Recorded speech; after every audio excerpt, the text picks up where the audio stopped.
Hi everyone, this is Henrik Engman, Swedish Viking in Arizona Metalworks, and I'm gonna show you a little bit today of how to fix dents and also stretch the welding seams after you've done them. As you've seen, a couple of days now I've been working a little bit on my little school bus. It is shorted 30 inches, it will be a super shorty. But one of the fenders, or actually the whole bus, was really dented. I didn't have pretty much anywhere of it that was straight metal. But this fender is upside down here. It was really bent, it was twisted, it was cracked, it was a disaster. Anyway, I have smoothed most of it out and been working on this corner here. This is upside down now, so this is a lower part, but this part here, it was bent out, it was twisted, it was disaster. So I had to cut out this part because it was so bad. But what happens then when you put in a new piece? When you weld it, when you weld here, this metal is not molten, this metal is not molten, but your weld seam is molten metal. Molten metal is bigger than not molten. So when you do a weld and it cools down, this will shrink. The weld will shrink. It's just physics. No way around it. And what happens then? You get distortion around it because these areas doesn't really shrink, but that area shrinks. So it won't be smooth. I have already banged a little bit on this one, but I'm going to show you. Here I have a little piece. I can feel I have like still distortion here and here. That tells me this part is too short. So we're going to stretch that. We're going to stretch this. And then I'm also going to show, these are more like dents. Here it's low, here it's high, high, high, and low. So how do you do those different? Because it's different to hammering to stretch an area or hammering to fix a dent.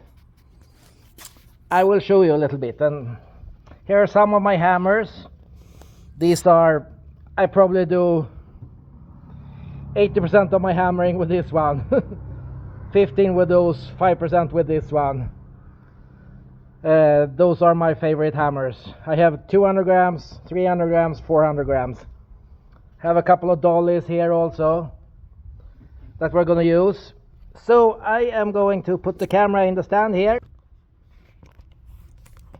There. Here is the piece we were just looking at. Here you see I have the marks for the low area, high, high, high. Here is the part we're going to stretch a little bit.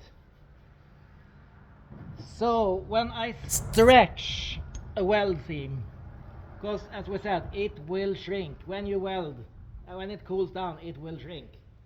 What you have to do then is stretch the area. So I take a dolly, I put it right behind my welding seam where I want to stretch it. So I really hold it against the metal here, and I hammer right on where I want to stretch it.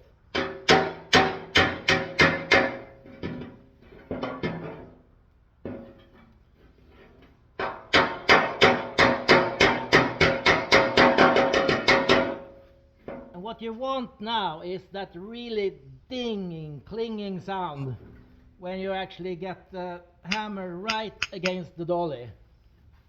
We can also do it the other way, so I hold my dolly against here, exactly where I want it. I have a mark here. So I put the dolly against it, and then I hammer from the back side.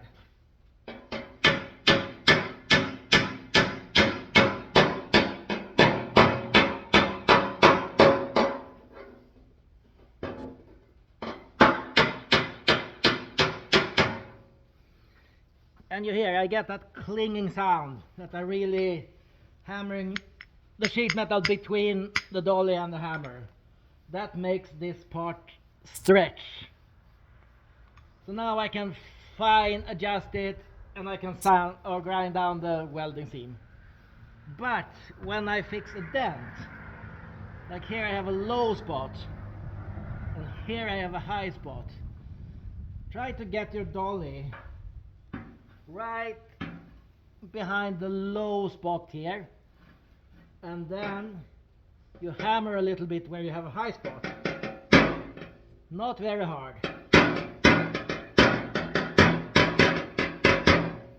What happens then is I push in the high spot, at the same time the dolly from the behind pushes out the low spot. Here I don't want the hammer and dolly hitting each other, because then I just stretch. If I have a high spot, put my dolly here and I hammer right on it, I will just stretch the metal and get it even higher. So when you fix a dent, they don't hit each other. When you stretch a welding seam, they do hit each other. And that is pretty much today's lesson.